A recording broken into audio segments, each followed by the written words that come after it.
The views expressed and the opinions given by the individual host and their guests do not necessarily reflect those of Para X, its affiliates, or its sponsors.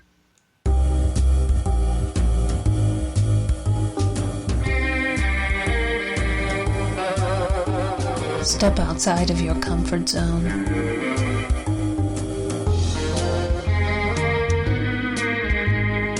See the world with a whole new perspective. Join us and experience the unexplained on the Paranormal View. And welcome everybody right here to the Paranormal View on the ParaX Radio Network. I want to thank everyone for being with us tonight. Those here in the chat room and those listening from around the world, we appreciate each and every one of you. Tonight we got a good show lined up for you, and we're waiting for my guest to get online. But until then, I'll introduce you to the rest of the people. Tonight we got with us Barbara Duncan. Good evening, everybody. And we got Jeffrey Gould. Hello, hello. Happy Krampus night. All right. Or not. That's exactly what it is, too. And that's exactly what we'll be talking about tonight, too, is Krampus. So, not to be confused with a very disappointing movie by Michael. Oh, let's not bring up that movie, shall we? I was so looking forward to that. That Krampus in that movie was just like a Muppet. Yeah, it wasn't. It didn't even have a moving jaw. It's just like I'm like, dude, how many? Just bring up Krampus in on an image search, and you've got all these incredible stuff. And then he's just like, yeah, we'll just stick a desiccated mummy-looking thing in a Santa suit. I'm like, no. What? You made Trick or Treat. Why are you making this like this? It was pretty bad. Even the poster gave away. Even as a Krampus was not that good. I mean, when they finally got around to him, yeah. I'm like, have you ever seen Rare Exports? No. It is a Scandinavian comedy horror film about that Santa was more of a Krampus creature, and that he had been somehow sealed up in a tomb for years and years and years, and an archaeologist company goes in and brings him out, and he's encased in ice. And there are these they were referred to as Santa's helpers, but these odd little bearded men that were like his minions, and they were trying to help not only rescue the Krampus Santa Claus, but they were kidnapping children in the town so that he could punish them when he was released from this ice flow. We're adding our guest. Yay! How are you? Woohoo! And we have Lillee with us. Yes, I do. The COVID caverned Lillee, yes. Oh, no. Well, before you start talking, we're going to have Jeff introduce you. Okay. Oh, yes. Back up here. So our guest tonight is Lillee Allee, student of religion, spirituality, and paranormal investigation for over 40 years. She's the widow of internationally known dark magician John D. Allee. Lillee continues to consult in paranormal investigations, and her specialties include, but are not limited to, Marian and cultural, spiritual phenomena and apparitions, and spiritual support to teams and clients who want spiritually counseling after investigations. I'm sure the Destination Fear team certainly needs that. She also works with EVP work and old school audio, the accuracy and research of past life regeneration, and seance and spiritual protection. She was also one of the first to incorporate training canines into paranormal investigations. And she hosts a radio program here on PowerX Network, Happy Medium, with Deborah Ann Freeman. And she co-authored the book. Now. It's now called Aeon Now with Davron and Christine Motza. We switched it around recently. There you go. Allowed us to be a lot more general in what we were talking about. Because after, what was it, like 5 years, there's just so much you can talk about with mediums. And there was so much else going on in the world that we wanted to go to that route. There you go. So welcome, Lillee Allee. Thank you. Oh, you forgot one thing. She knows more about Krampus than most people on the planet. I was raised with Krampus. So are you his helper? As like a nanny or something? Yeah, he was my nanny. You didn't know? That's why I'm the way I am. Yeah, that makes sense. Barbara and I were just before you came on. She and I were commiserating of how bad Michael Dougherty's movie was. Yeah, we'll talk about that. Bad is relative. Okay, and I don't like to slam anybody's artwork, but that wasn't as much to my liking. Though I've continued to research that, and I found that a lot of it is nice. I mean, when I was a kid, nobody knew about Krampus, okay? And the original way to say it is Krampen, which means claw. Germans are very, very literal. Do you know what I mean? Claw. Yeah. So claw would come by, and it fascinates me because you have to wonder if it was even at one point Santa Krampen versus Santa Claus, but that's all lost to history in a lot of ways. However, Krampus is really a neat character. How I was raised with him was that tonight, okay, would be Krampusnacht, okay? And that's the night where you get your comeuppance, all right? And in the way my family, Americanized, celebrated was this night, Krampus comes, okay?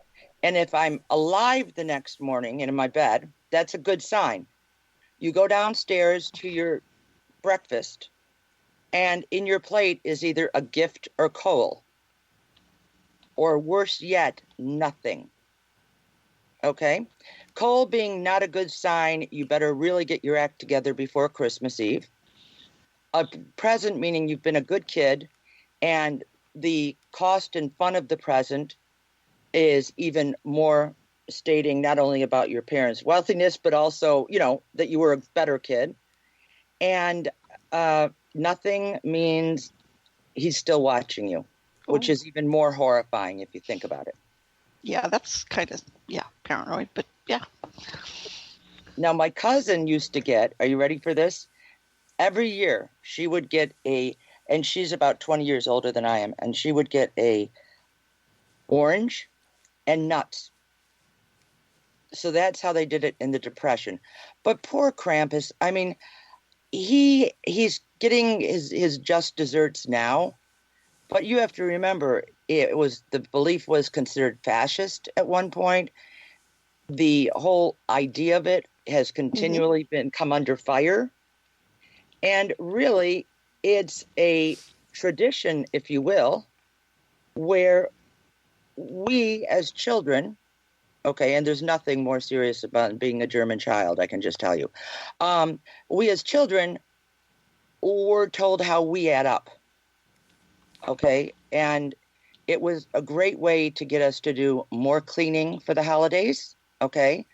More assistance in baking. I mean, the parents had the right idea here. But, Sure. People are against Krampus. I don't know why, but, I think it's a lot of fun. Well, let me ask you, Lillee, then this new phase or fad of Elf on a Shelf, because it seems to me that's just as or worse psychologically than Krampus ever could be.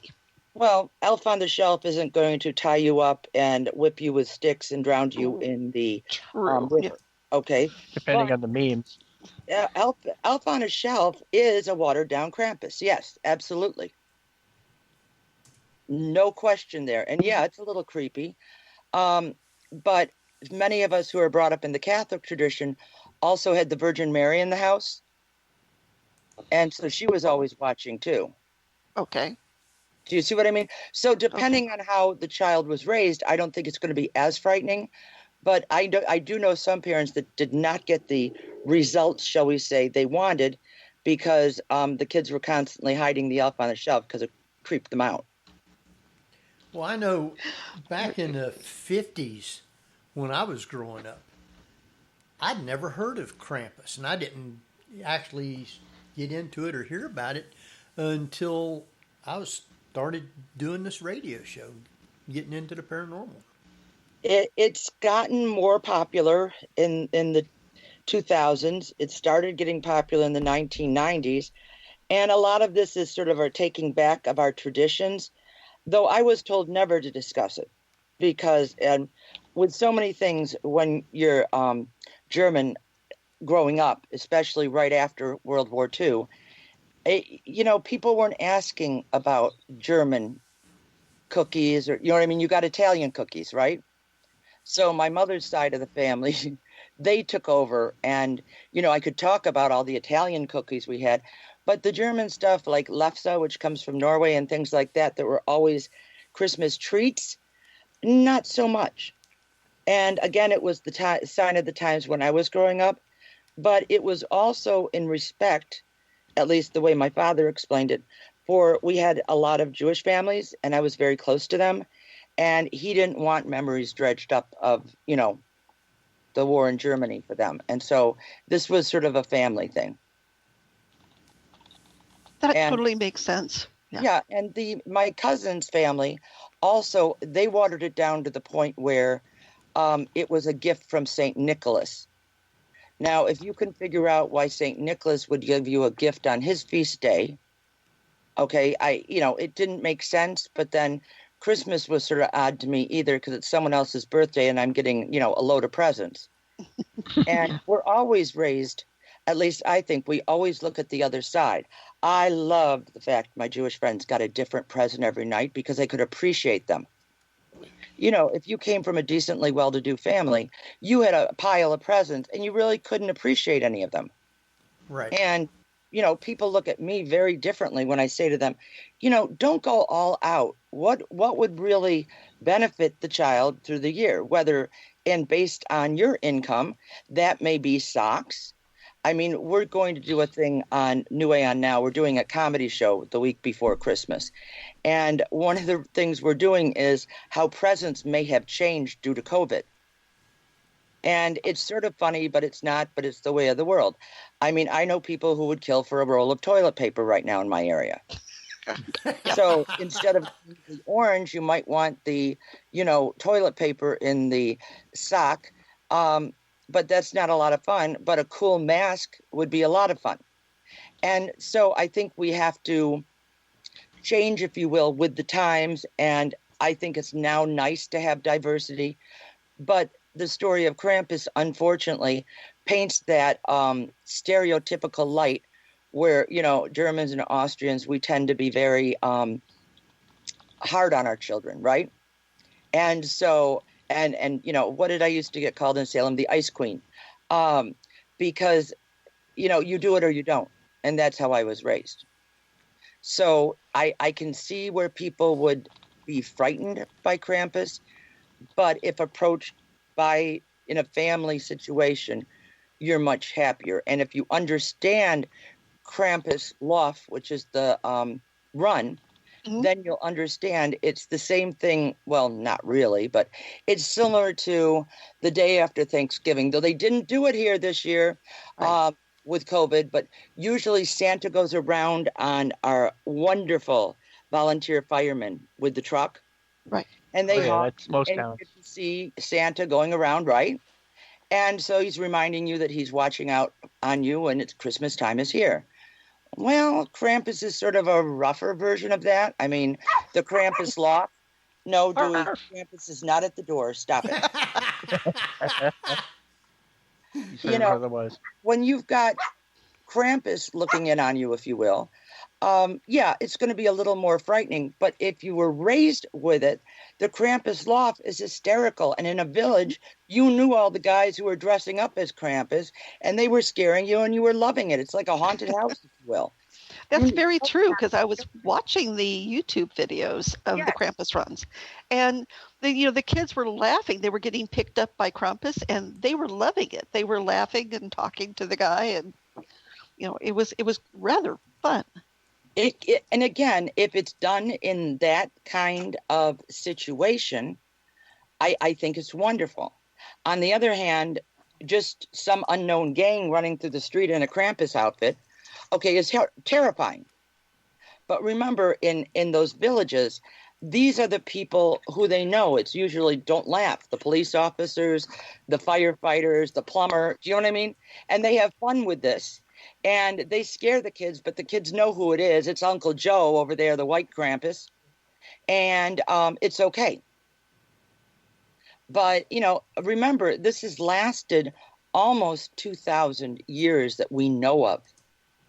So I don't want people to think, I've had to argue this with a few people, in different chat rooms and everything. Well, it's a modern. No, it's not. Okay, it's not. And, well, it's evil. No, it's not.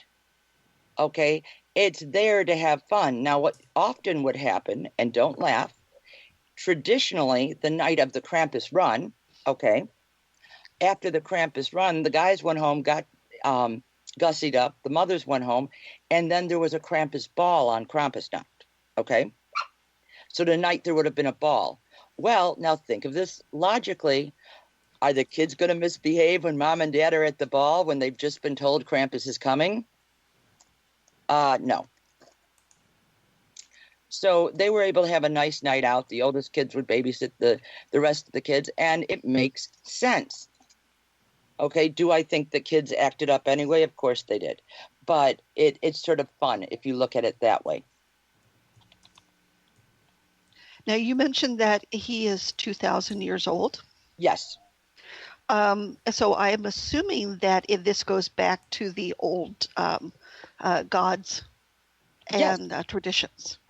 Yes, there's no question, okay, that the way he looks, and the traditional Krampus is black or dark brown, but we've seen some great white Krampuses, okay? So he doesn't have to be as hideous, though it seems like the guys lately are really having more fun making him more crampy as we go along. There's always going to be giant horns on a Krampus, and that's because, depending on who you talk to, he's a half goat, and we know where that comes from, paganism. Sure. And as Christianity got involved, he's half demon. Mm-hmm. Okay, and you ring the cowbells and you have a good time. They run through the streets, the kids are giggling, the adults are giggling, and you can poke the Krampies with sticks, they can poke you with sticks, and you realize just how naughty you were this year. And there's nothing worse if you think about it. Again, if you're in a small village and it's not, just for TV, that, Uncle Klaus is walking by and saying to you, yep, you were the one who stole the $5 out of my wallet.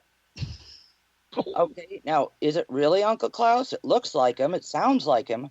But how did he figure that one out? And he waited till tonight? Oh, goodness, I'm in trouble. Mm-hmm. Okay. And the story can be as hideous as you want it to be. The poem Little Orphan Annie has a reference to this, European tradition where, the bad kid, he was taken up by demons and never seen again. Often the Krampus will come in the house and allegedly take the child after beating him with sticks, wrapping him up in chains, and then going and throwing him in the river. I never heard that story as a child. It was just if you're good or bad, okay? But if you read all the old text and you even look at old Christmas cards for turn of the century, mm-hmm. He's pretty scary. Yeah. It's at least... the baskets and the whips and the kids screaming and all of that, yeah. Think about it. Whips and chains. Not exactly your children's, love of things. But when we stop to think about it, Lillee, when we tear apart old fairy tales, mm-hmm. Not how they've been modernized, but the original versions, those were pretty darn scary. especially the German ones, they're dark. Yeah. Very, very dark. Okay. And a lot of them were to, shall we say, deliver moralistic stories. I mean, don't run out at night. We've all heard our parents say that, right? But if you heard a horrible story about two kids that were supposed to go see their grandmother, then they didn't, and the next thing you know, they're cooking in an oven, that adds a little bit to the story of I probably shouldn't go out at night. Right. Right. No, it's very true. I mean, when you start to really tear apart fairy tales, some of them were just horrendous. Oh, horrible. Yeah. I mean, even if you look at, go ahead. Read the original Wolf story, okay? It's so dark. It's almost, our movie dark. Okay? It's pretty dark. And there's different, depending on the area, there's different traditions around the wolf, okay? Sometimes the grandmother is the wolf. Sometimes the wolf comes along and is plotting with the grandmother. Sometimes they don't make it to the grandmother, and the wolf gets them on. It's fascinating. And I've read feminists even writing about the fact that the wolf is very reminiscent of that bad guy that's following you. And that's why you shouldn't be going on the path at night. And it all works for me because, it's tales of morality and warning, isn't it? Pretty much. Well, the take in the movie Company of Wolves took the Red Riding Hood story in a more, like you say, almost a sexual awakening kind of concept.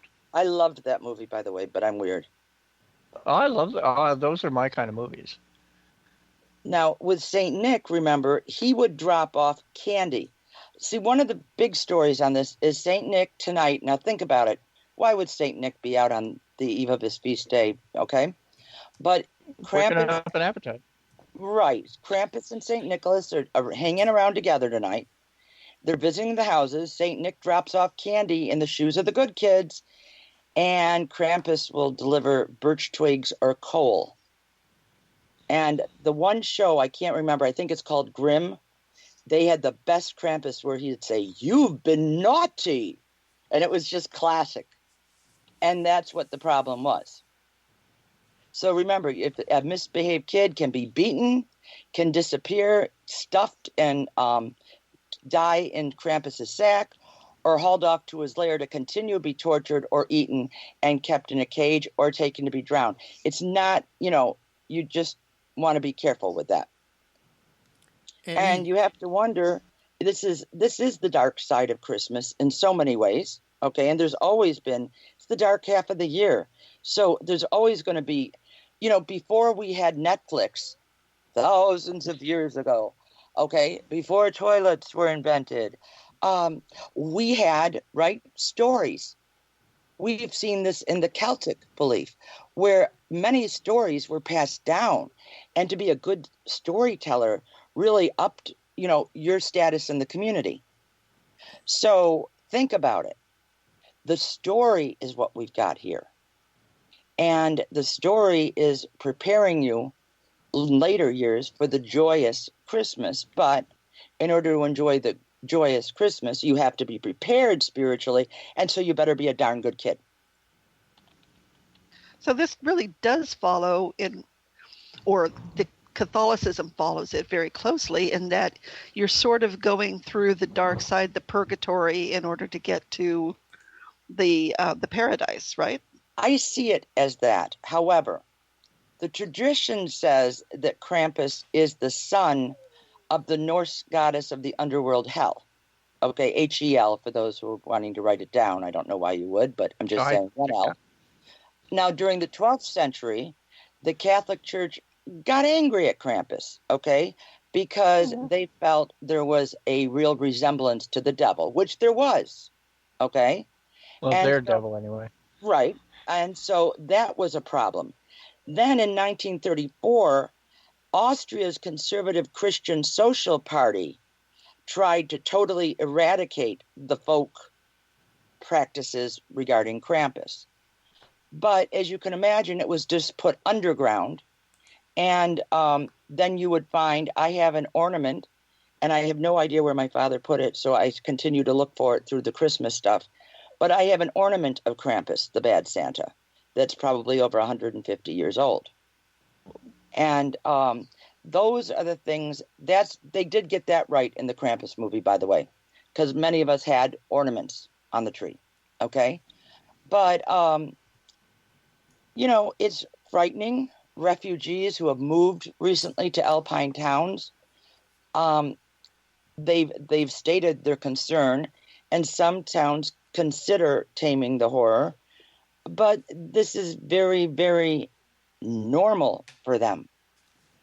And whereas the costumes are frightening, again, by looking at it and educating, they will realize that really Krampus is a lot of fun. It's not a scary thing.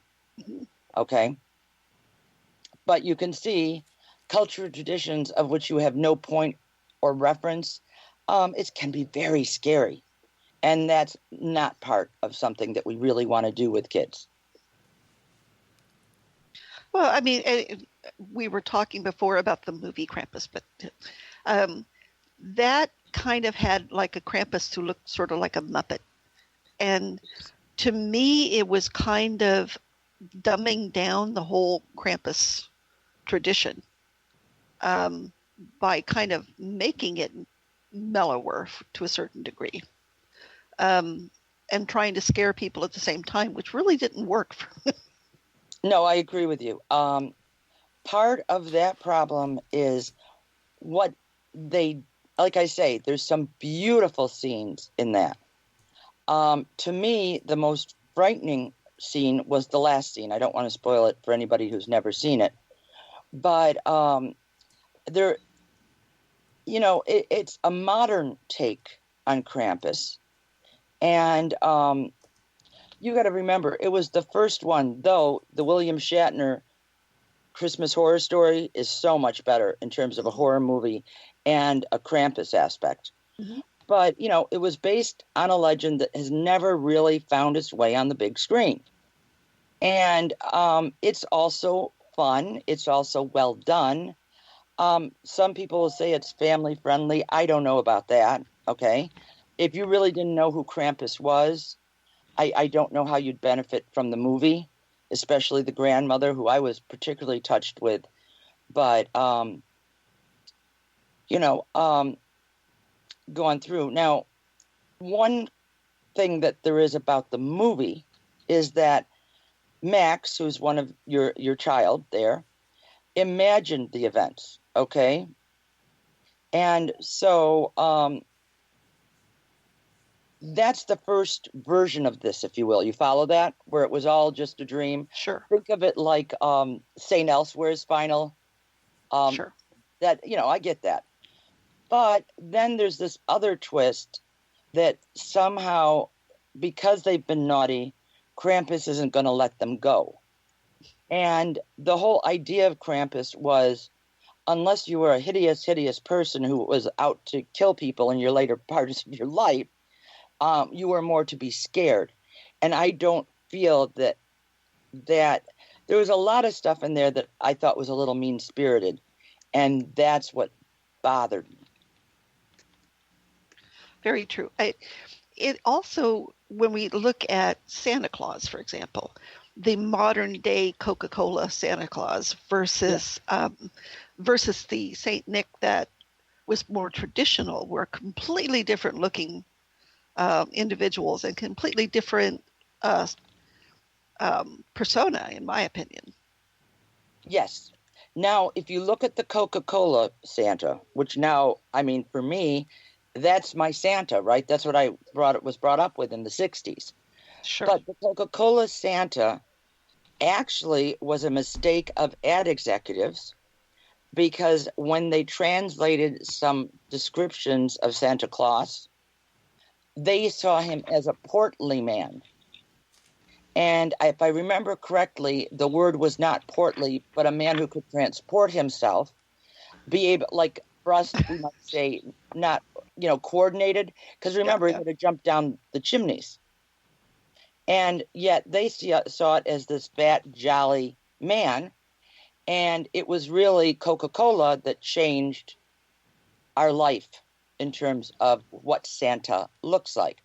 But if you want to know something very dark, Coca-Cola also changed our lives with the Charlie Brown special, which was originally intended, you ready, to be one of the first infomercials with Charlie Brown and them all drinking Coke. That didn't go over well, and so then we got the show that we're used to now. I don't mean to jump back a little bit, but I think you mentioned a second title that you said it really quick and you didn't want to spoil it, called Blastine. What did it say? Blastine? No, you mean the Christmas Horror Story? Maybe, but were you making a reference to it with the word? It sounded like Blastine, but you went right by it. I don't remember saying that, so that's sort of bizarre. Just before you said Christmas Horror Story, you said something that sounded like Blastine, but you didn't want to give away any spoilers, and then you mentioned William Shatner. Well, that sort of does fit the Christmas Horror Story. I don't think I said it that way, but I could have, because I thought the Christmas Horror Story, I was so excited, right? Because I heard about it and William Shatner was in it, and I was so excited. And if you know the history behind that, that was Canadians' Krampus. And so obviously we got our Krampus, and we didn't get the Christmas Horror Story in the theaters. We got it later on. So my neighbor next door, I love her kids, and so I rented Christmas Horror Story. Now, I thought, how bad could it be? They had seen Krampus in the movie theater, right? How bad can this be, I said.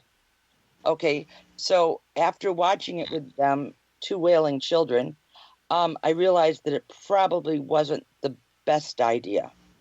I can't tell you enough that, well, they say it's okay for children. It's not. It's really a teen movie. Very interesting, lots of fun, and I love William Shatner. But even I was rattled by the twist at the end that was so dark, it wasn't even funny. Wow. It's almost like a dark comedy, like a la Heathers for Christmas. Now I have to find it and watch it. You gotta see it. I mean, it's on Amazon for like, $14, but, so. No, you'll find it on one of them. They always put it on for Christmas right around there for free, because I always watch it every year. I love the movie, okay? Love it. There's so many little Easter eggs and so many neat things in there, but it's not for children. I learned that the hard way. The other movie that is for children that people don't often think of for Christmas, but because of Dewey, I always have it on, is Gremlins. And Gremlins is a great Christmas story. Oh, and totally. It's a much, there's a lot to talk about with kids after Gremlins. And if they don't want to focus on the sadness and the dark side of this thing, you've got the Gremlins to talk about. But that's a fun movie for Christmas too. For the COVID Christmas, get Christmas Horror Story, get Krampus, and of course, stream Gremlins. So much fun. Well, yeah, that's one of the best Christmas stories. Well, we forget that Christmas used to have that dark side, and ghost stories weren't told at Halloween. They were told at Christmas time. Exactly, because it was the dark half of the year. And like I said, I think I interrupted myself on this, but before there was streaming, we did storytelling, okay? And so you'd be sitting around the fire. Remember, no TV, no, CDs to play. And there you are. And, we now have the Yule log even to watch. Well, back then, you either had your own Yule log or you didn't watch that either. And so that's when the stories. And a lot of scrying went on Christmas, especially for young women who hadn't yet found their their man, and men who hadn't found their ladies. And of course, we can help them with that. That'll entertain them for at least an hour.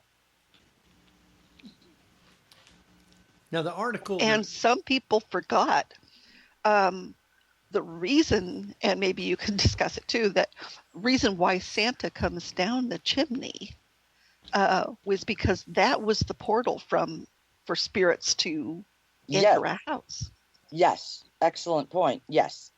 And the whole idea of the chimney is sort of I've read many articles, scholarly and just blogs, on what everyone sees as the chimney, where Santa is almost like Krampus, if you will, and then he's reborn down the chimney to, the song, "There is something in the chimney and I don't know what it's been." Remember that one? No. No. Oh my God. Bob, I love to play that on the radio because it's so gross. But it's just a sweet little song. And what happened was, it's the sweet little girl singing it. And what happened was, Santa got stuck in the chimney. And, first it's making an awful smell. And then, it's been there for a year. Okay. And then at the last part of the song, there's something in the chimney and Santa can't come down. But Daddy says he's been with us all year. Oh. It's adorable. The Bob, I want to say Weathers group, but I can look that up and send it's Bob Rivers. Thank you. He is awesome. That is one of the funniest and well done. When you're just sick of the traditional Christmas carols, that is you just will lose it. The restroom door said "gentlemen" is another one that you won't survive. It's just hysterical. But so Krampus would come down the chimney as well? I mean, which was chimneys the portal into a home for everybody? I didn't have a chimney growing up, so Okay. Krampus could come different ways. Now, one night, my mother said she wouldn't let him go up on the roof. He wanted to go up and make reindeer noises on the roof. And we have a pretty big house, okay? So my father was throwing rocks up. You can imagine my mother's not so much joy with that, onto the roof at paces so it did sound like. And that kept me going for another 2 years, that there obviously is something to this. I was asleep, and I knew that Krampus was supposed to be coming, but I didn't know who was there. And the next thing you know, I hear rocks which didn't sound like rocks to me. They were reindeer hoofs. And so I stayed in my bedroom petrified. And the next thing you know, I had a present in the morning. But Krampus could come at any time. Krampus could come up behind you. Okay, if you weren't doing your chores. Remember, these are villages, lots of agrarian and herds. And if you weren't doing what you were supposed to do, there's a big stick behind you. And you'll get whacked when you least likely expect it. Now, I know the article that I was reading, it said Krampus is the devilish companion of St. Nicholas. So they like to use that word Krampus and devil together a lot. He's not a devil if you really think about it. And it's hard to explain this to people who this is a new idea to. He looks like a devil, but if you were going to go and harass a child because they're bad and they're going to end up in the wrong direction as adults, you wouldn't dress up like the Easter Bunny to tell them this. So that's why Krampus has that scary look. And, it's... I just don't see him as the devil because, this is someone who's working with St. Nicholas. Therefore, he really couldn't be the devil unless St. Nicholas wasn't a saint, if you follow me on that. Right. It's like they went out together and they both had the list, and you get the naughty and you get the nice, and off they went. Co-workers. Which is why you hear, were you naughty or nice? I think that phrase also comes from the Europeans and the Krampus stories, because it was all about naughty or nice. So, I just don't feel, I get because when people start comparing Krampus to the devil, they're saying that something he's doing is evil. And to me, evil would be this horrible monster that comes in, and whether you've been naughty or nice, he terrorizes you, right? Mm-hmm. No, this is an alleged terrorizing of the worst kids. Remember, you could get nothing, or you could get coal, or you just wouldn't be there anymore. That's right. You get coal in your stocking. Yep. A lot of people put stockings up for St. Nicholas Day. Yeah. And I always equated Krampus more with Pan. Exactly. I would say Krampus is a twist of Pan. He's certainly man's animal nature, okay? And I think that Krampus is the one who's the very strict parent, if you will, whereas St. Nicholas always sees the best in the little monsters, right? Because you can go to Santa and tell him that, you want to be better, and then you might get better gifts. I mean, it's really psychologically, there's a whole nother phase of this, but it's really not a bad thing, okay? And remember, it's for someone who is not respecting the spirit of the season. What is the spirit of Christmas? Okay, or Yule? Community, right? Being together, celebrating family. And this has gone through thousands of years. This is not, yesterday. Now, it's not COVID Christmas, so we have Krampus. He's been there trying to keep the family together, if you will, and trying to keep the kids in check. So, I mean, when we look at the whole Christmas holiday with Krampus included in it, yep. It's almost a lesson for kids in karma. Yes, it is. Absolutely. Absolutely, because you're not threatened. Okay, if Krampus gave you coal, you know what you did. All right? Yeah, I mean, kids are excellent at, well, it was not my fault. Yeah, I ate all the cookies, and then we didn't have any cookies for Thanksgiving. But, it wasn't my fault. So that may be a situation where there's coal, and everybody else might get cookies on St. Nicholas Day. And he'll see that, okay, and realize that everybody knows it was your fault. And, it's a cautionary tale.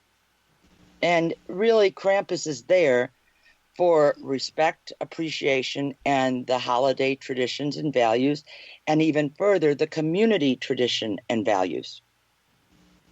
True, because I don't understand the Krampus run bit, but my guess is that it was simply a social gathering where it could be a community celebration. Yes, and keep in mind again, they all dress up. It's something fun for the men to do, okay? They all outdo each other with their outfits. Sometimes outfits and skins are handed down from generation to generation. And so after, 3 years, from 7 to 10, that's Uncle James in that, white outfit over there. Okay, but it's still the scary thing, the cowbells going off, and it's a sight and sound in terms of the senses. It's cold, there's sight, there's sound, and you're with your family. It's not like they put all the kids in a room and left a Krampus in there and turned off the lights. You're with your family, and it's a family-oriented event, much like I would say if you just reversed roles, like a Halloween costume contest. Sometimes today they'll have the best Krampus contest. Mm-hmm. Okay. And again, it's a great excuse for the guys to be out there having fun, doing a little drinking. And this was part of the traditions. I think we all can understand in the 30s and 40s, 50s, and maybe even the 60s, this would not have been taken well in the United States. And there's a lot of reasons for that. Right. Well, now, it's like Santa Claus, I guess, it's like you better be good because he knows if you've been bad or good. But they're mainly talking to the children. Right. Is Krampus more for the kids to shape up? Absolutely. It's for the kids to shape up. Okay.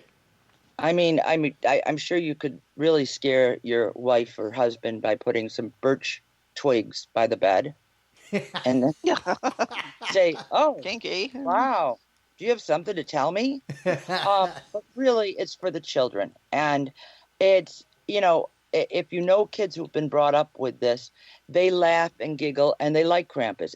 To them, it is the elf on the shelf. Do they believe that Krampus is there? But again, this naughty or nice thing, it doesn't make sense with Santa because Santa looks at the best of everyone, right? Right. And so the naughty was taken care of by Krampus.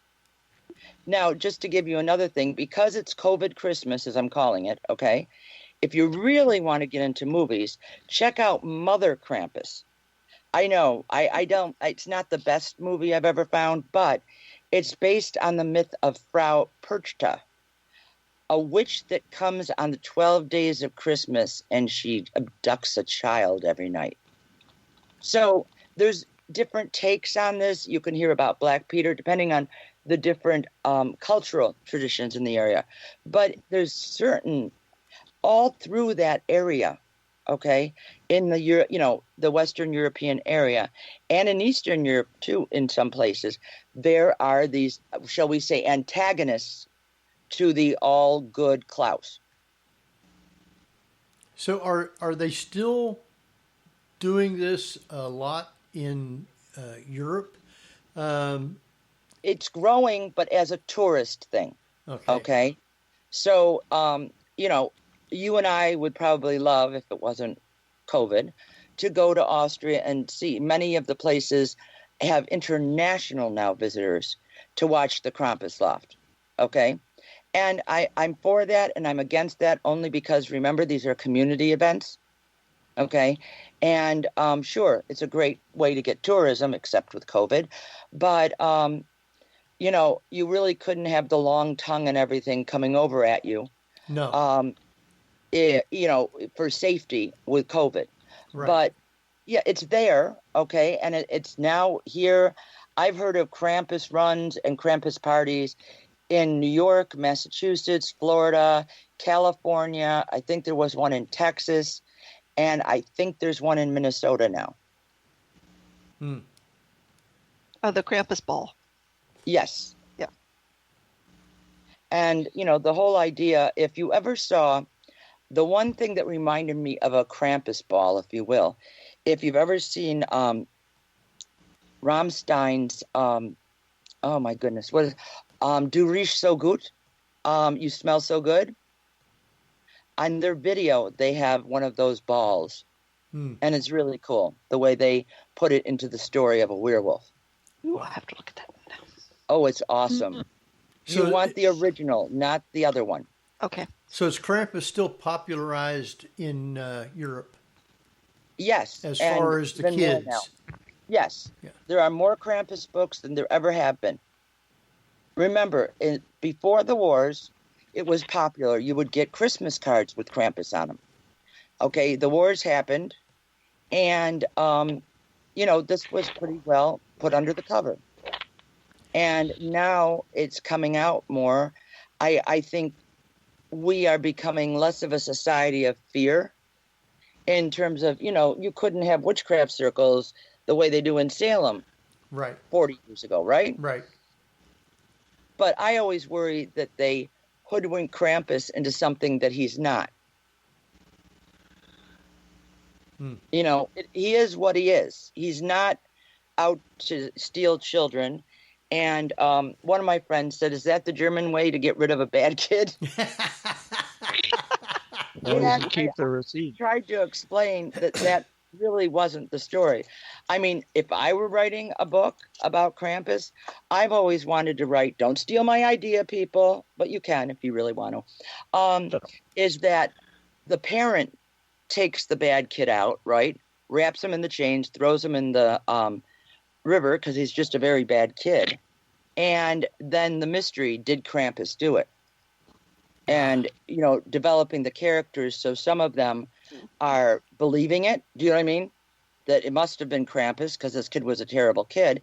And looking at things in terms of a commentary on life as to, is a really bad kid at like 12 when hormones are racing, does that really predict a horrible, horrible child who's going to kill people?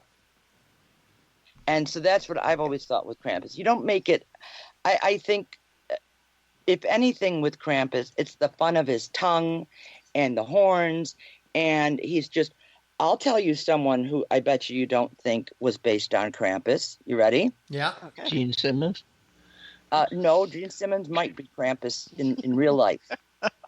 Just saying, he's got the tongue. Yeah. But no, Fact. what very popular holiday story, okay, that again, I would have been brought up with, I think every kid would have been brought up with from the 60s on, is really about Krampus. Any guesses? Grinch? The Yes, Grinch. very good. Yay. What? Dr. Grinch. Seuss was a German. Oh, the Grinch. Ah. Yep. And remember, what was he really trying to do? Stop Christmas. Was he? The noise. Well, no, he Well, was. the noise. I think he was trying. He was trying to get revenge on people that slighted him. But Well, you're thinking of the feature film, not the original. Well, yeah, not the Dr. original. Seuss. Zeus. Yeah. No, in the original. Think about it. Yeah. He did love Cindy Lou Who because she Yeah, had he the did. magic of Christmas, Hmm. right? And then he was able to see the magic of Christmas with everyone. See, redemption sort of thing. Yeah. Right. And why did he go and steal all their stuff? Remember the dog? The dog is the best part of that whole show. And I Max, still Max, think the sorry, original yes. is the best. Okay. And he takes all their stuff. Why? Is it because that they're not appreciating it, or they're taking it for granted and he has nothing? I think it was more that it really came down to the fact he didn't like their singing and just really annoyed by the noise. Or so he says. Yeah. I'm just saying that has been documented that's Grinch is based on Krampus. That makes total sense. That makes sense. And if you think about it with Dr. Seuss wrote some dark stuff too. There's one poem he wrote about being in the dark with a monster. It was a riot. And I used to love that page in my book. In fact, I tore it out and put it on my wall to my mother's fear. But it was a little, this is Clark. We found him in the dark, in the park. And it's this monster in a cage. It's adorable. But the thing about this is, I don't think in the 60s we were ready to have Krampus beating Cindy Lou Who with a stick. Okay. Right. So, but we were ready to understand the meaning of Christmas.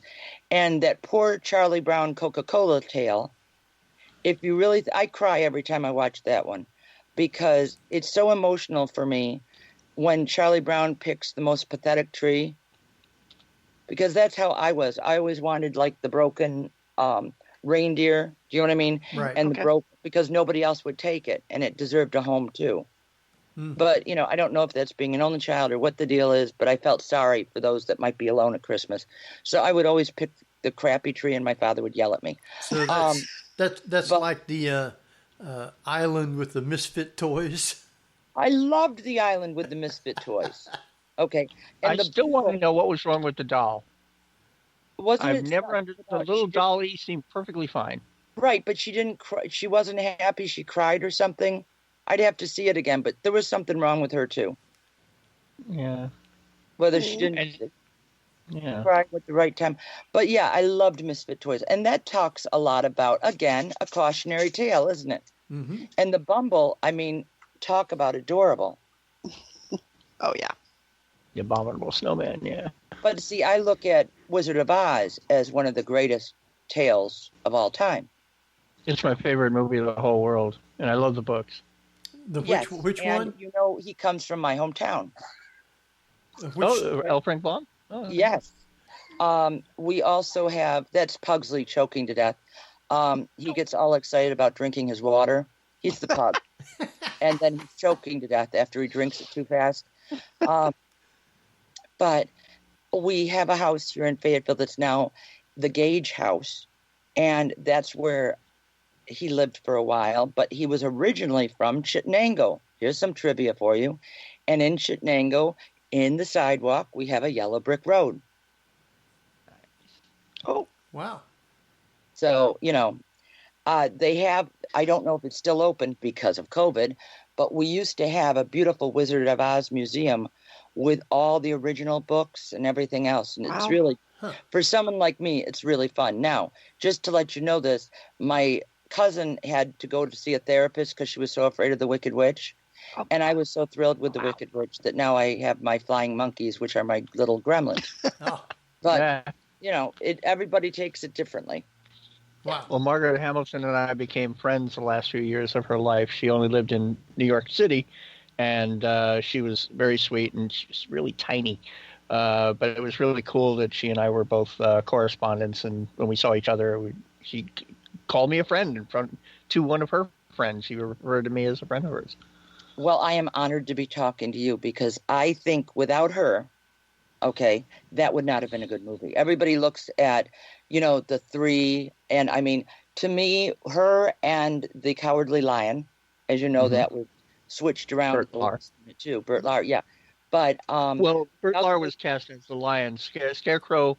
Ray Bolger was originally going to be cast as a Tin Man, and he fought it, and he pointed out that when he got his contract with MGM, he wanted to play the Scarecrow so much he had that as a clause in his contract. If they ever made The Wizard of Oz, he would play the Scarecrow. I think that's awesome. Yeah, and then of course we almost lost Matlock because he was nearly killed with the Tin Man makeup and replaced by Jack Haley, and they didn't bother to tell him. By the way, you're replacing someone who almost died at our hands. Yeah, is that friendly fire, I wonder? Well, Margaret's injury was the second take. The take we see in the movie was the first take of the fireball. Did she get hurt by it? Oh, she was horribly injured. Yeah. Oh my gosh.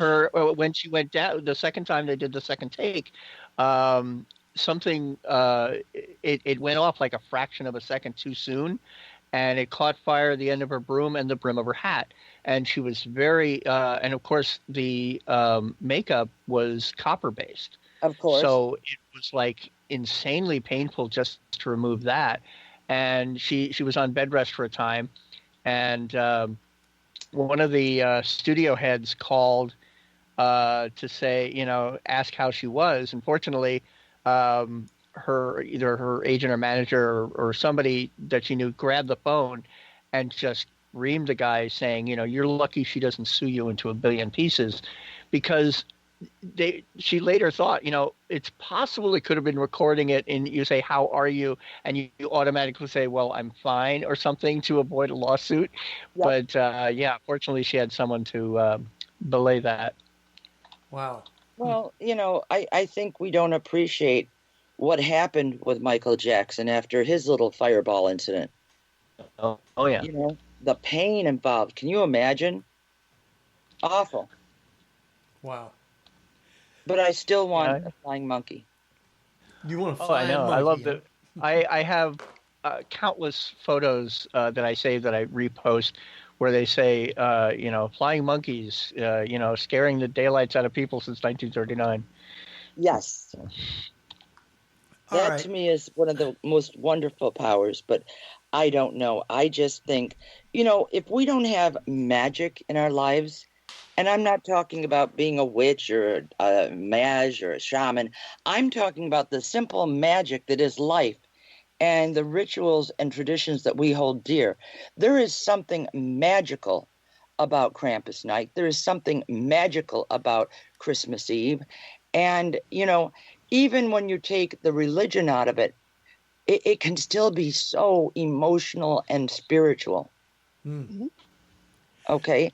And even if you choose to celebrate Yule, it can still be so emotional and spiritual. And I think that's where a lot of this magic and the supernatural gets into these holidays. We're going to go ahead and take us a quick break.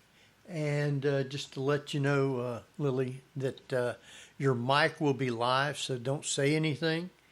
You will not hear any of the commercials. And you'll hear me when I come back on the air. And then you'll know that we're back on. So, you got it. So with that, Jeff, you want to take us out?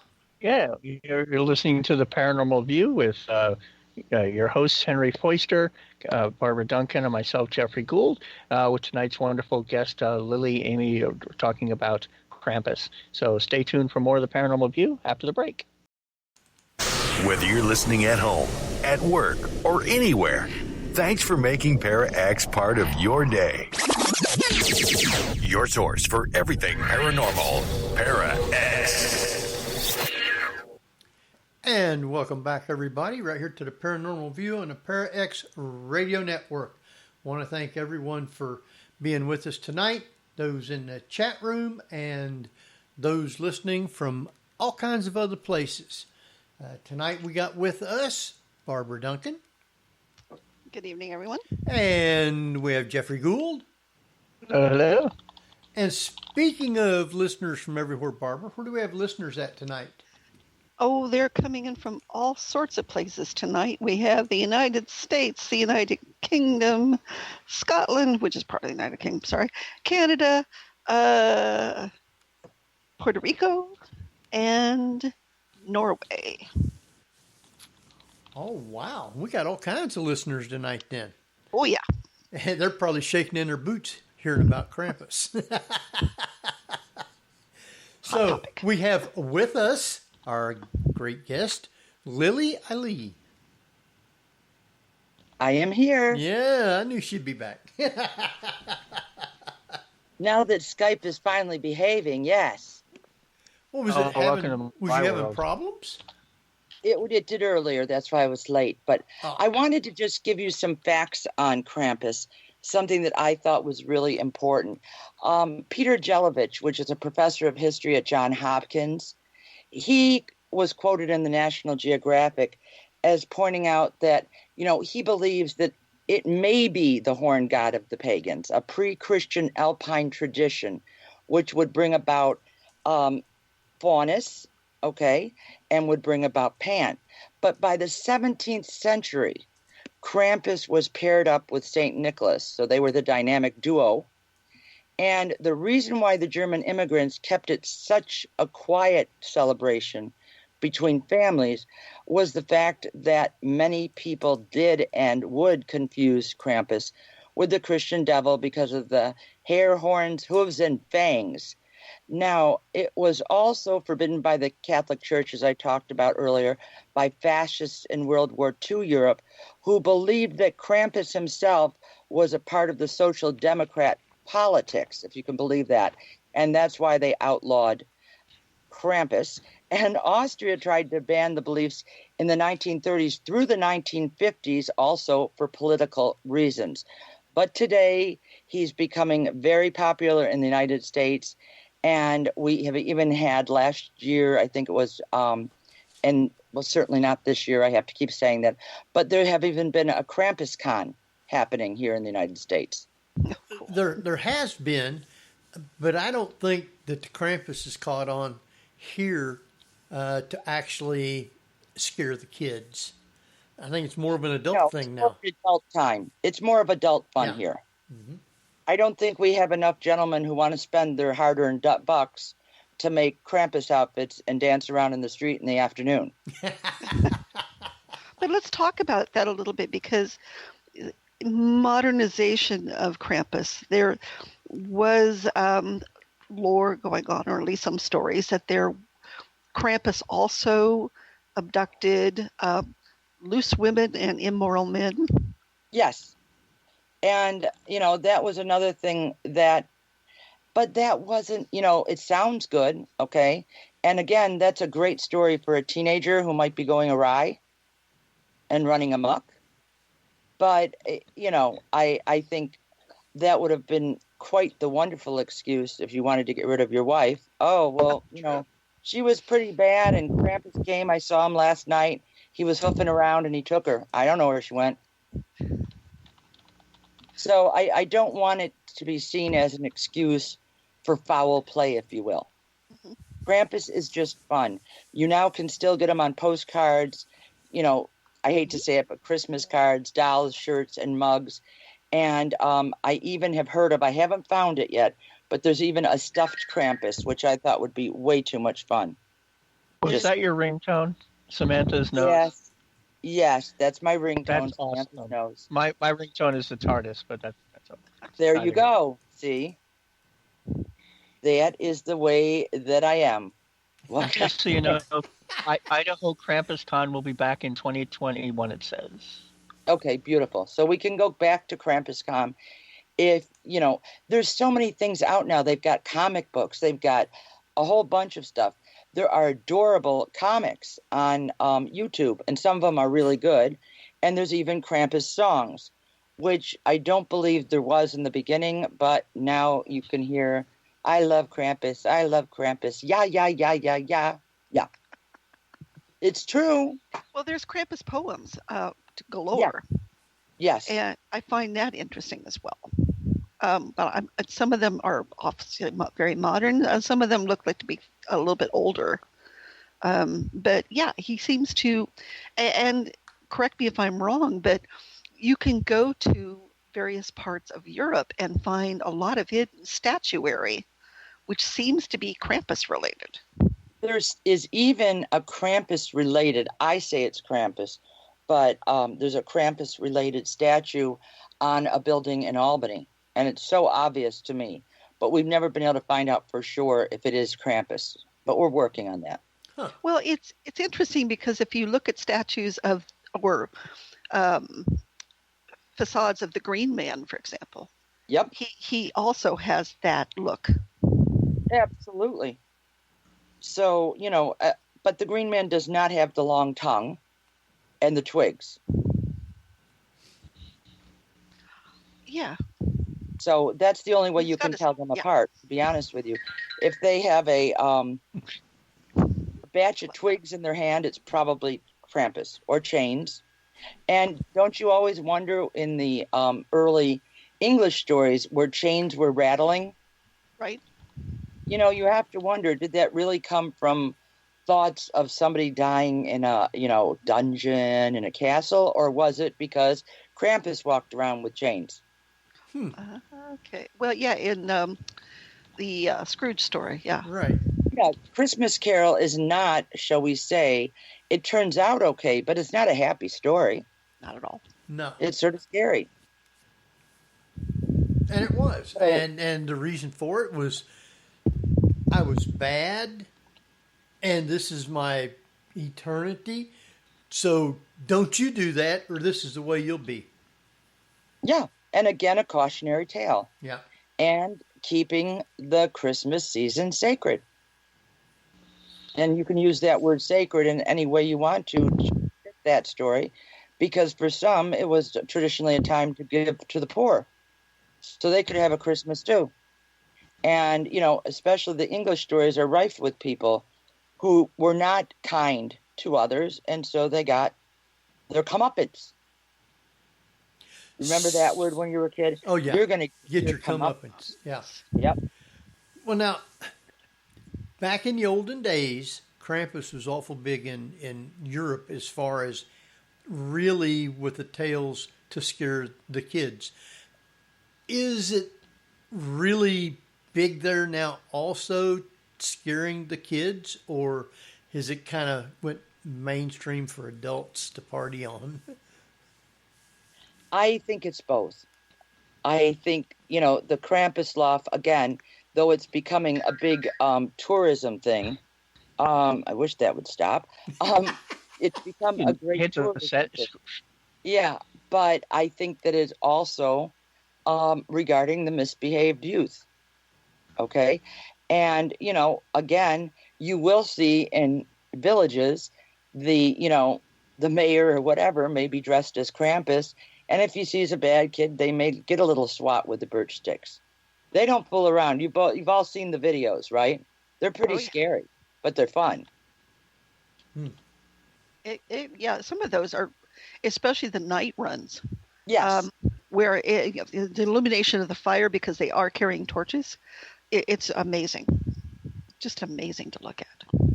And on we have the other side of the year. Oh, yeah. Sorry. We have a couple of questions in the chat, and one is the Krampus minions, because it seems to me I thought I read something about Krampus cats.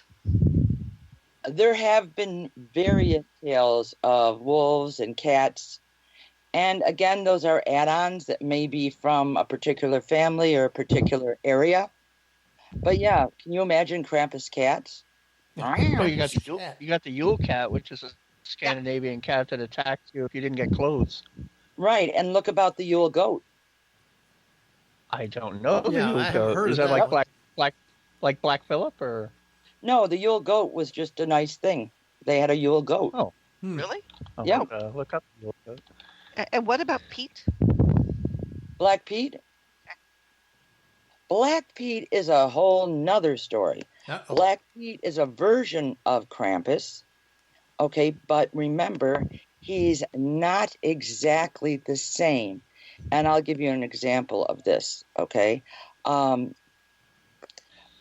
I think the biggest thing with Black Pete is it's all, again, different areas had different versions. And that's, just the way it goes. Now, let me explain this to you so I can explain it a little better with Black Pete, okay? Black Pete is an interesting story in itself in that it's a different area. And again, depending on the area,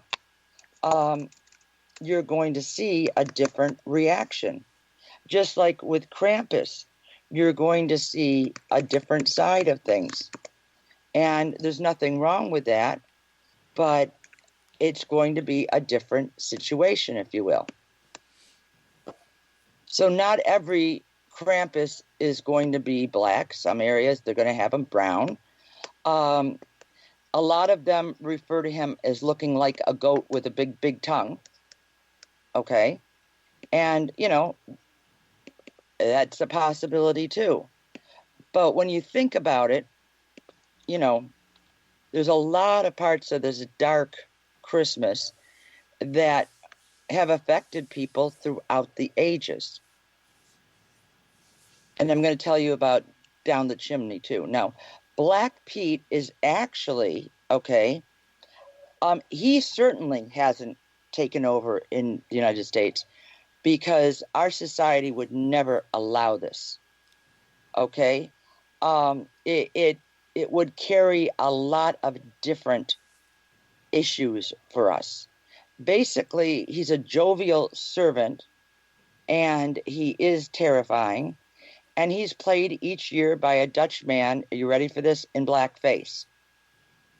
Okay? He's bizarrely popular in Holland, and it's really turned into more than these days of a minstrel show. But you can see where I'm offended by it. And that's where our cultural traditions and Holland's aren't going to work together. Right. Okay. Now, the other one that's similar to Krampus is, of course, the Lord of Misrule. Okay, and this comes from England. Way back, and still done sometimes today, someone would be selected at random to assume the title of the Lord of Misrule. He had to lead the Christmas festivities. Okay? Now, one of the perks was they could get as drunk as they wanted to, perform pranks, do tricks, and command anyone to do anything they like. Of course, it was all fun and games, but more than a few people took it too far and they got beheaded. So that's not as popular as it used to be either. Yeah. Lose your head over something. Yeah. Yeah. Just saying it could be much worse. But another thing, you were talking about the portal and chimneys. There are countless European legends that tell about helpful and malicious spirits or entities sneaking into your home through the chimney. Scottish and English stories talk about the brownie, which is that helpful household spirit that helps you, clean, which I've been wanting one for years. And they're the cobbler kind of elves, right? Yes. Now, in the Middle Ages, conveniently, witches were also thought to pass into their homes through the chimneys. That's why you didn't see them. Of course, they were going around on these brooms, and then you didn't see them anymore because they snuck down through their chimney. Even in Greece, they had goblins known to crawl into the homes through the chimney, and they terrorized the family. And in 19th century Pennsylvania, Pelsnickel or Belsnickel would slip down your chimney, and he'd give a good child an orange, but punish the naughty ones with a whip. Wow. Gee, where did that come from, do you think? But remember, 19th century, a lot of people who are German often wonder, how did Pennsylvania Dutch turn out to be Pennsylvania Dutch?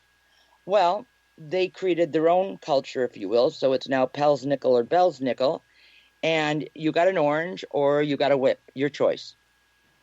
Wow. Give me the orange. Yeah, the two. Oh, and I knew I wanted to say something else that we were talking about because we talked about so much. Now, remember, St. Nick had to go up and down the chimneys and go through every house. Think about that.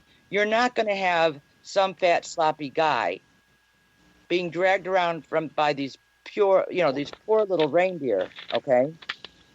But what happened was Washington Irving, who, as many of you know, wrote Sleepy Hollow, he erroneously referred to the old man as portly in his story published in 1809. And then he had a dream that he recounted about Santa flying around in a weightless wagon. These ideas stuck, and this is part of what caused the Coca-Cola Santa. Yeah. Because it's supposed to be magic that does it for Santa Claus, to where he's able to go down the chimney along with the bag of toys and leave the stuff and then go back out. Yes. Without getting any soot on his clothes. Right. Yeah. But again, I mean, I loved the Santa. I just got to be honest with you. I love the Santa in Christmas Horror Story. And I just like the fact that he's a tough guy. I think Santa would be, this kindly but tough guy. I mean, if he was a sucker, can you imagine? He'd be sending one load for every kid. Oh, yeah. He'd never get his work done. No. So, just saying, and if you remember, too, traditionally, Santa brought things that the family otherwise couldn't afford, like oranges and extra nuts. Okay, chestnuts to make stuffing, things like that. We've turned Santa into this mega money-making scheme. Oh, that's exactly what it is, too. And we took the Christmas tree from, again, European sources and turned it into something it just shouldn't and couldn't be. Right. I'm not for the fake trees, but I remember, you probably remember them, too. Do you remember the metal trees in the 60s? The little aluminum ones? And you have a little round light, red, blue, and green. It would turn and shine on it. Yeah. Yes. I mean, how gross is that? That's nothing about, celebrating the beautiful outdoors inside. Now, again, in the German households, we would take cotton, and it took 2 to 3 days, depending on the size of your tree, and a thick layer of cotton on all the different boughs, so it looked like there was snow on it, because it was supposed to look like something that you'd brought in from outside, right? Not some metal, post-apocalyptical future Christmas, right? So a pink aluminum Christmas tree is probably not a good thing. I'm sure if you had a reason for one, I think that would be great. But if you're a little bit more of a traditionalist, I sort of like, my Christmas tree the way I have it. Same way I got into a great discussion with a friend who I play song pop with, okay? And he was always raised with Santa being black. Why? He's black, right? Huh. He's an African American, and that's what he was brought up with. And he said, I'm wondering, do you have a problem with that? And I said, absolutely not. My Santa may have blue eyes, but that's what my family had, right? Right. If you were in China, I would hope that if you wanted to grab our traditions, you would at least make Santa yours. Right. Do you know what I mean? I don't see anything wrong with that.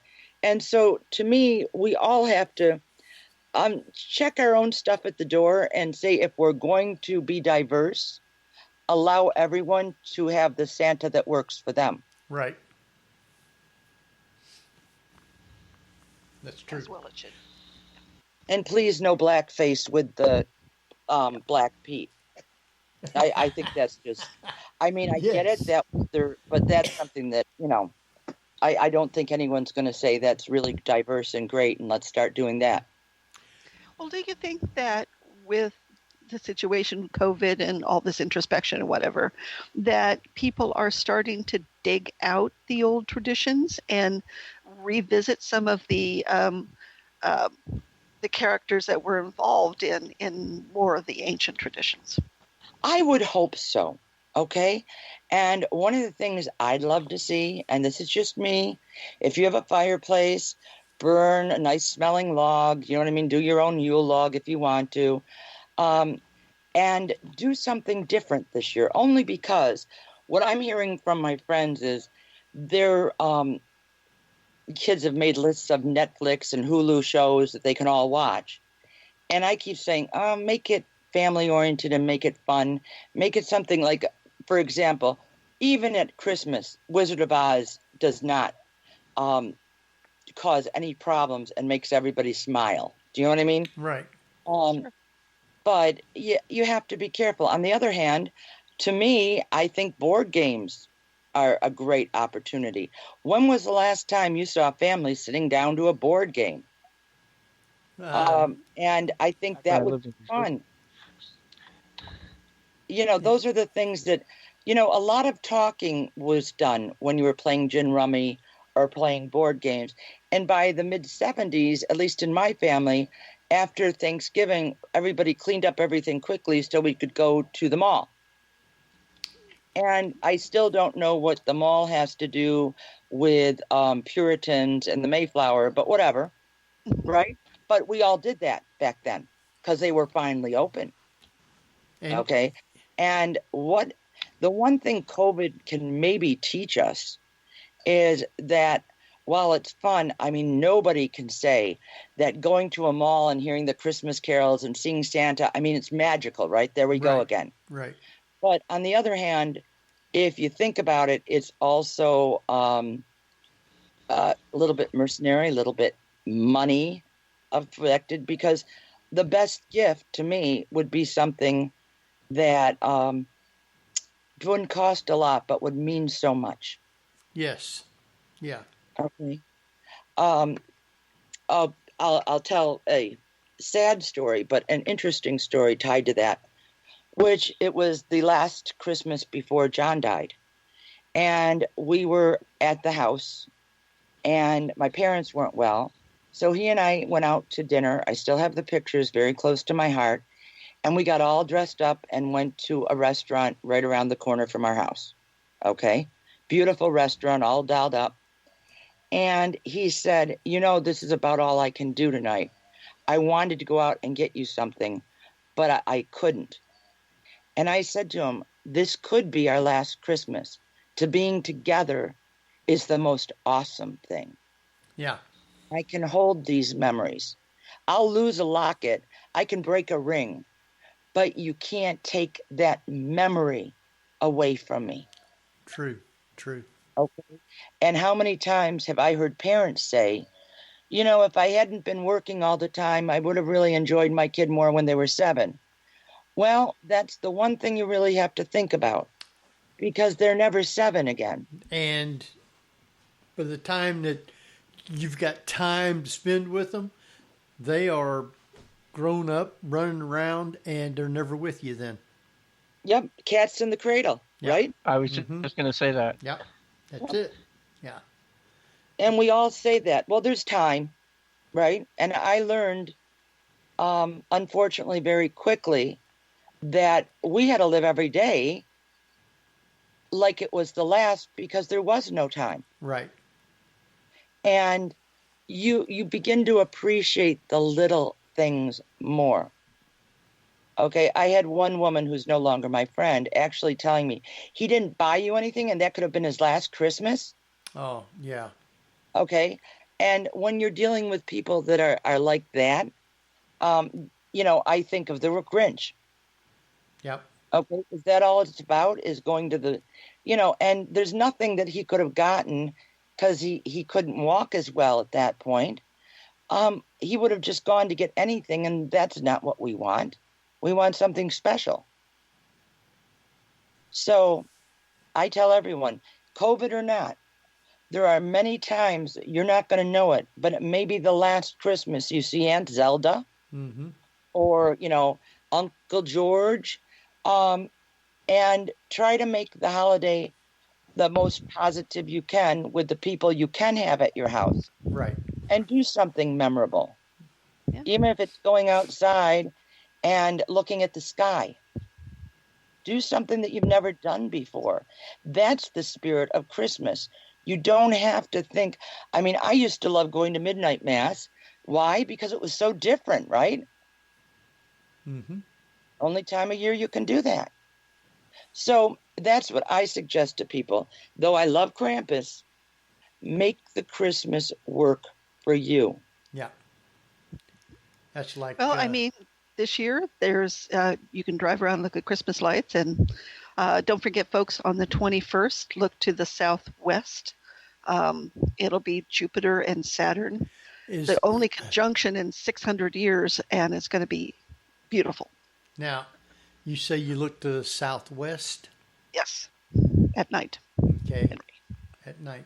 But do you have, West Coast timeline would be different. You do not need binoculars. It will be amazing. Really? Okay. Right. As long as it's dark. As long as it's dark. All right. And what date is that? December 21st. 21st. Oh, Solstice. on the solstice of all places. December 21st. I will be looking. So that's magic, Lillee, right there. Absolutely. Mm-hmm. For me in this area, whether I was in Minnesota or here, Christmas is the time you can see, sometimes, if you're lucky, the most beautiful thing to me in the world was the Aurora Borealis. And now you can even watch cams showing it, far better than you could even get a glimpse of it. Mm-hmm. And isn't that a miracle? Isn't that amazing? Yes, we know how it's caused and why it's caused, right? But it's still amazing. Enjoy. Yeah, when I was stationed in North Dakota, at night I'd be having to run out to some of the missile sites or out that way, picking up a vehicle that had broke down or something like that, and you would be able to see the northern lights in North Dakota. Mm-hmm. Yeah. And it's amazing, isn't it? Oh, yeah. Once you've seen it, it haunts you. Mm-hmm. You want to see it again and again. It's very beautiful. Yeah. So, I mean, when we get down to it, really, the holidays are about, which is basically trying to get in touch with that childhood magic again, where we didn't know all the facts, but it was fun to anticipate. Absolutely. Absolutely. As a child. I think that's what Christmas is really for, is for the kids.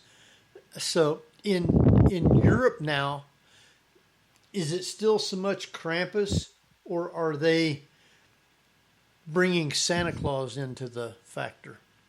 Well, if you listen to the one of my favorite bands, Rammstein, and you listen to America, they, nationalists in Germany don't really want our version of Santa Claus. They have their own. Okay? And so, have we taken over a lot of traditions? Sure. People have adopted it, and sometimes it's been forced on them. I mean, that's a whole nother topic for a whole nother show. But I don't think you can ever get rid of the magic of whether you want to call him Saint Nick, Santa Claus, any of the stories, okay? I think it's beautiful the way it is. And, the whole coming of the light, whether you want to look at St. Lucia or any of these things, beautiful, beautiful things. And why we need, as, experts far smarter than I have said, we need ritual in our lives, okay? And we need to remember and relink. And that's what makes Christmas so awesome. And telling you as a widow, I look at Christmas as a kid. I will go and get my little Snickers tree. Have you seen those? Oh, yeah. And I will eat it very happily. I'll get the pups something. And you make it what it is. You can go outside for a walk, and, it's just so quiet. And some of the neighborhoods still have the little lights that they put on outside, Sure. In the bag with the sand. Right. And how beautiful is that? And that's magical, right? And that's what Christmas is about. I think one of the things that a lot of people are going to miss is whether you go to the soup kitchen and work or whether you go to church, you're missing that aspect of community. But we've all been missing a lot of aspects of family. Sure. And this may be quite the wake-up call for people to realize that you want and need family if you're lucky enough to have it. And when you have it, you've got to cherish it because eventually it will be gone.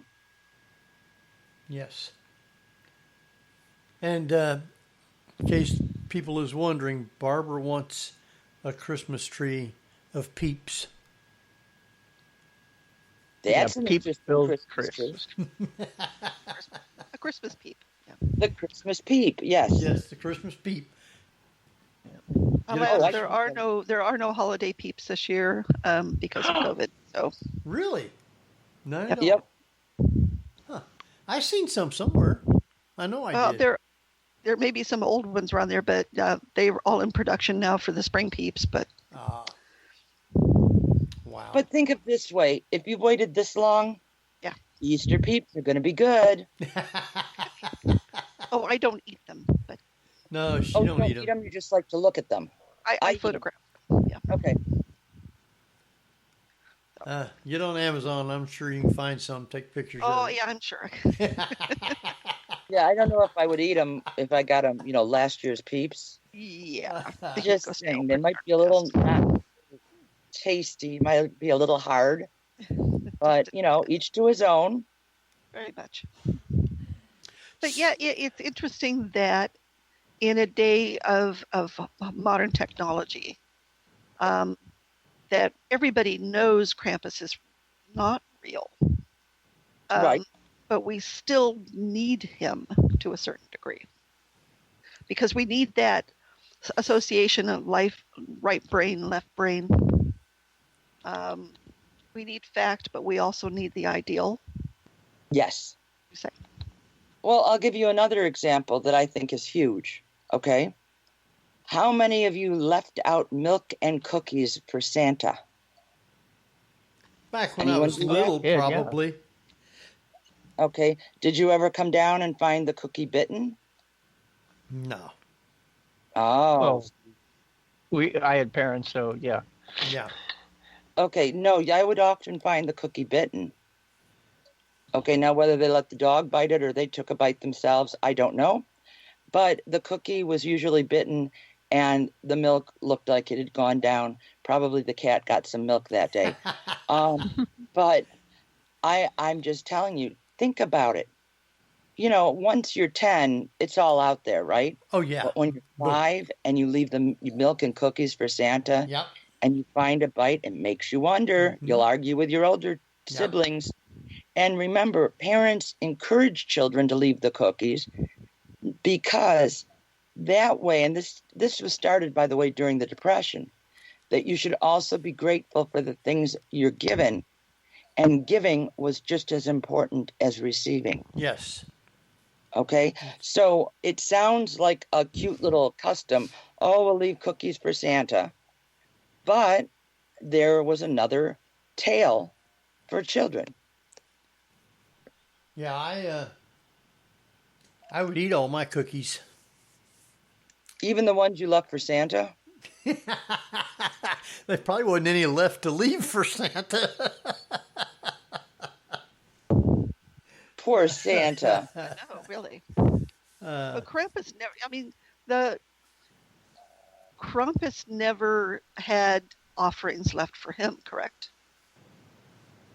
Well, I think I've heard different stories that kids tried to, maybe Their way up. bribe Krampus, but we never knew what Krampus liked.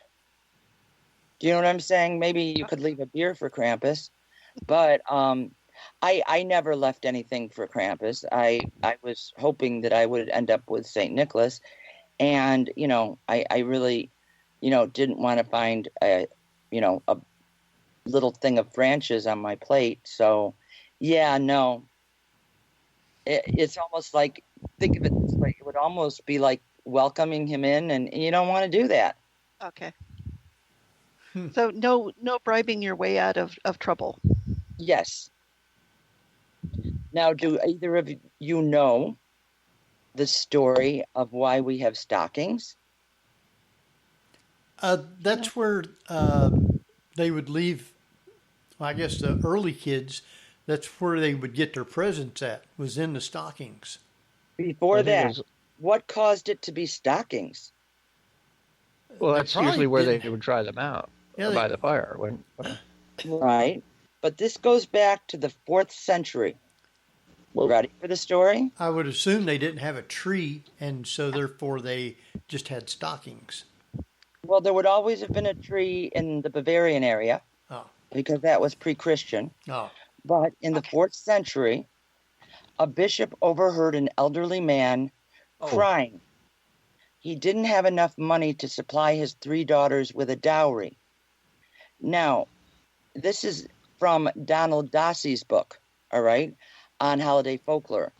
At the time, in the 4th century, women who didn't have a dowry would not be accepted by any male, and often ended up in prostitution because there was no other way to support themselves. So the legend goes that this bishop, St. Nicholas, was so moved by this man's plight, he crept into the family's home at night and filled their stockings with bags of gold.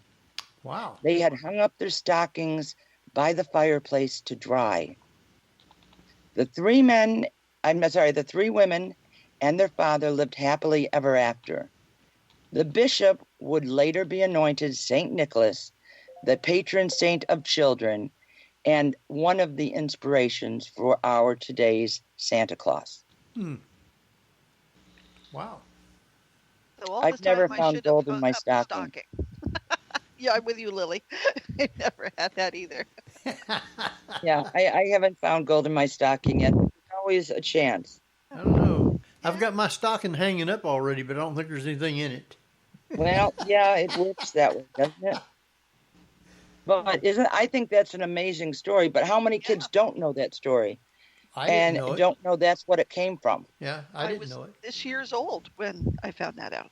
So. See? Well, you got gold in your stocking? No. No. I wish. I would probably have holes in my stocking at that point. But yeah, Well, there was a tale of somebody who allegedly sold one of the Satan stories is he sold his soul to the devil, that he would come, Satan would fill a stocking, or his boots actually, with gold. And when the guy got in his head, what if I took the bottoms out of these? And after pouring tons, like, why isn't this filling up? He realized, all right, that's just wrong. And he figured a breach of contract and took the guy immediately. That's an awful story. See, now but Krampus might tell you that was naughty. That's gluttony, right? Agreed, I would think. Yeah, agreed. Unless you're eating the gold. I don't know. Were they eating the gold? Yeah, really. You might as well have been. Probably had to use The it. beauty about Krampus seems to me that he is literally that down-to-earth character Yes. that isn't going to put up with any of that. You did that to me? Sorry, kid. I'm on to you. Yep. And he is that earth elemental being that, doesn't put up with anything. Right. You've been naughty. And as I was raised, there are consequences for every action and reaction. Oh, no. That's usually when they found out he did something bad. Right. When I got the consequences lecture. Somebody in the chat room wants to know if you've ever heard of somebody leaving schnapps out for Krampus. Yes, I have heard those stories. Now, in today's world, you really can't have your kids playing with schnapps. True.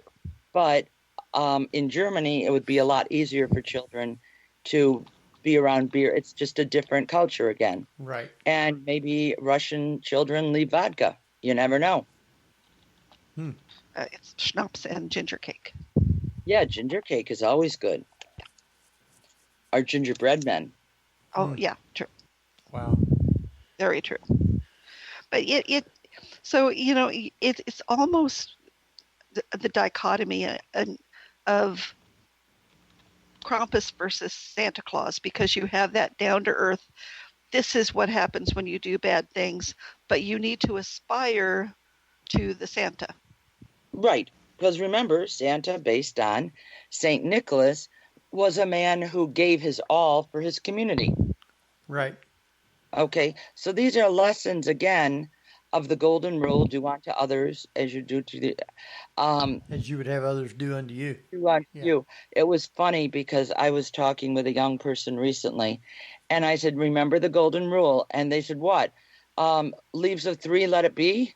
And I was like, yes and no.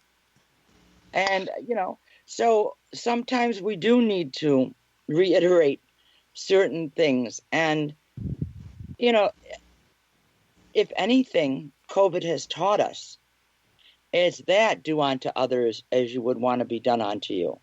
Sure. If you have any kind of symptoms, right? You don't go wandering out and kissing everybody. No. You try to, self-contain yourself until As much as we want to. Yeah. Some people don't care though. those who don't care have not had it. I will tell you that. But Or seen it. if they keep on, they're going to catch it. Yeah. And one can only hope, though, that they will survive well. Right. Okay. But the older you are, like with the flu, the harder it can be on the body. And especially if you have coexisting conditions when you get that. I had a rough time of it. It's not fun. Okay. And I got it from people who didn't know they had it. Because way back in the beginning, nobody knew anything about it. Right. Okay. In a lot of ways that was good, and in a lot of ways wasn't so good. But we need to think about that at this Christmas, don't we? Yes. I mean, be polite. Don't rush the malls the night before when you know you may be bringing back a different gift for your kids. Yes. Okay? Oh, The wrong kind. You want to do everything you the gift that can. will keep on giving. Yeah. It's actually worse than the fruitcake. Think about it. oh, Henry loves Ooh. fruitcake. No, You know I do not that we love had a fruitcake. We had a fruitcake that went around our family for 17 years. The same fruitcake? It became an ongoing joke. Yes. It probably lasted too. Them things are soaked It in did. alcohol. Nobody would eat it by that time. And on the bottom, one of my cousins had put, are you ready?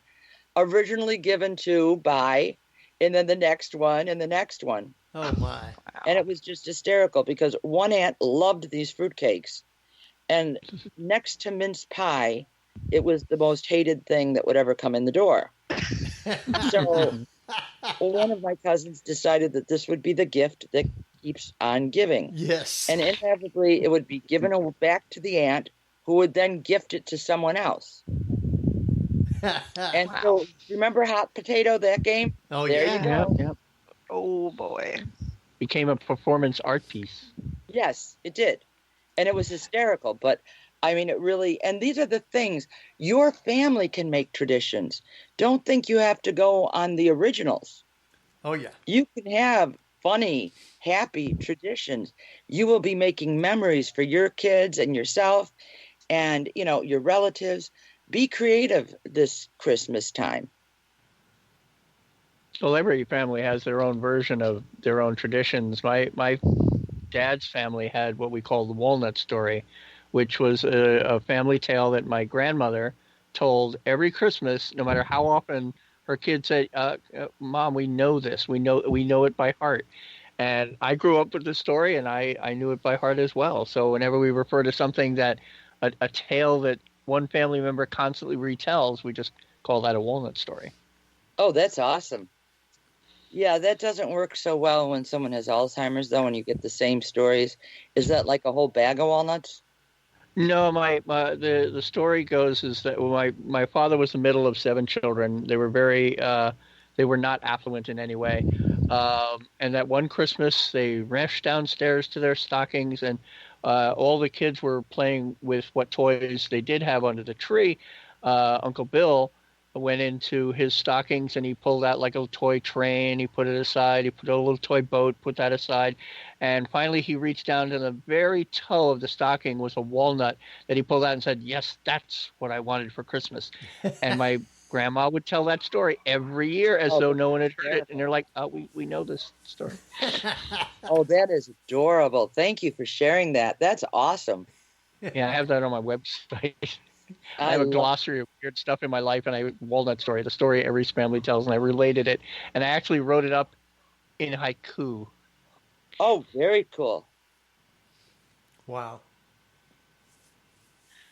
Well, there are tales of fruitcake and mince pies in chat.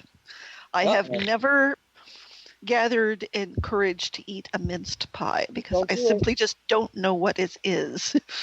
We used to say it with rat tails and all kinds of things to gross each other out. I wouldn't do it. It just doesn't taste right. Yeah. Oh, yeah. Just wrong. Like Lisa Simpson's vision of what's in a hot dog. Yes. Pretty much. Yes. Yeah. Wow. Now, one of the most hated gifts to get, I guess, for Christmas was people would go to the malls and they would buy these. It come in a package, a box, and it would have different cheeses and different canned meats and stuff like that. I forget what they're called, but they're in a package and just give them to people. You get but they're so good. I loved the Hickory Farms one. That's ones I was talking about. Yeah. Yep. I loved that. I know some people didn't like them, but I loved them, especially if they had the oxtail soup. And then my father and I would fight over the summer sausage. Now, the summer sausage I liked. That was usually pretty good with the crackers. Yep. And the cheese. Cheese was always good. Yep. I mean, I'd eat them, but a lot of people hated them. Oh, I know. But you know what? People complain all the time. Sure. And if you think about it, wasn't it nice that someone cared enough that you'd have a meal? Oh, yeah. Yeah. And remember, they were usually big enough for your family. Sometimes they had nuts in them. And sometimes they even had candy in them. Yeah, and it's a kind thought. Uh-huh. Okay, for relatives you rarely see, they don't know what you like. And it's easier on them to go and get something they know the whole family will at least benefit from. Right. I think people get too critical about gifts. They do. They do. And they don't realize that somebody spent the money to buy it for you. Yep. Yeah. And you shouldn't holler about what you get. It's the thought. Somebody giving you something. Well, John used to tell a story that always cracked me up, was that he and his aunt were very close. And for the holidays, she would always give him his gifts on Christmas Eve, and she gave him a blue sweater and a green sweater, okay? And he wanted to make sure that she realized that he appreciated it. So he wore the green sweater on Christmas Day to the family party. And what do you think her response was? Oh, you didn't like the blue one? I'll take it back. I'll take it back to Filene's. You don't like the blue one. And, throughout the dinner, he had to explain to her that he couldn't have worn 2 sweaters.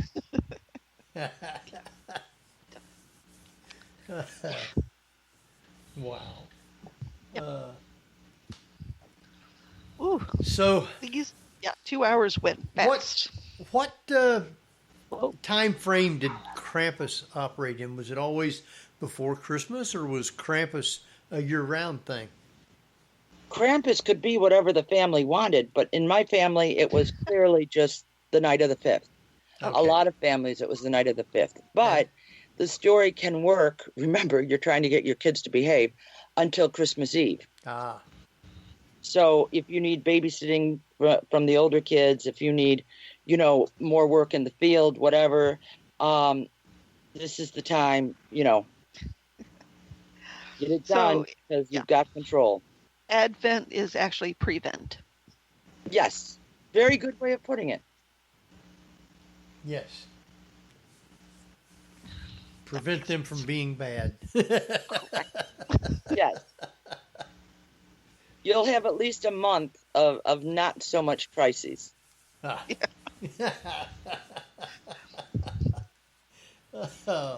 And depending on what's in the Advent calendars, it could very well be a Krampus calendar. We could make a lot of money on those.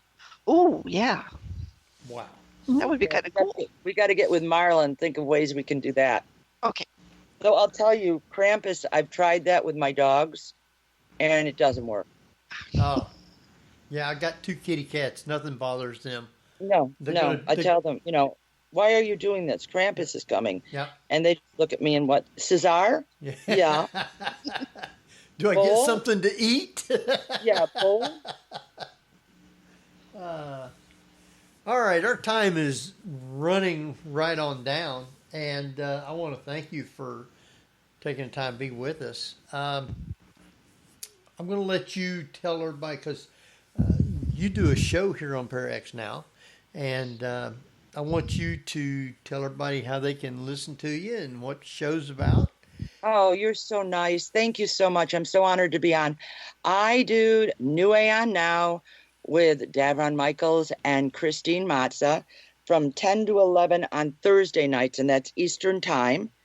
And this week we are talking about the dark side of Christmas. And then next week after that, we will be having Christmas with COVID. And we're encouraging everybody to come, and it's going to be lighthearted so we can look at the good aspects of the holiday in the worst aspects of a situation. And that's this Thursday? This Thursday will be Dark Christmas. Oh, dark? Yes. Dark Christmas. The dark side of all those things that you thought were lovely stories. You should definitely try and find rare exports and enjoy that. Yes. Wow. I'm looking for peppernuss cookies that I have not found yet. And usually I can find them on Thanksgiving Day. And what kind of cookies are those? They're white powdered cookies that have I want to say spice inside. And you usually get them like our Wegmans gets them. And I haven't seen them yet. Are they like a German cookie? Yes, they are. Okay. We got a store. They're kind of peppery, aren't they? Yes, they are. Okay. We got a store here in Hamilton, and it's called Jungle Gems. And you go in there, they have all kinds of cookies and food from Germany. And you go back, they have a whole another section that has food from Switzerland or Sweden and all those places. They got different types of food from all them places. So you can get on Amazon and you can find those German cookies on Amazon. That's a happy story. Yes. Yeah. With that, our time has run out, and I want you to stay on until after we're off. Well, thank you. This is Henry Foister. Jeffrey Gould. And Barbara Duncan. And we will see you next week at the same time. So, good night, everybody. You've been listening to The Paranormal View on the ParaX Radio Network. Join us again next week at the same time for more of The Paranormal View.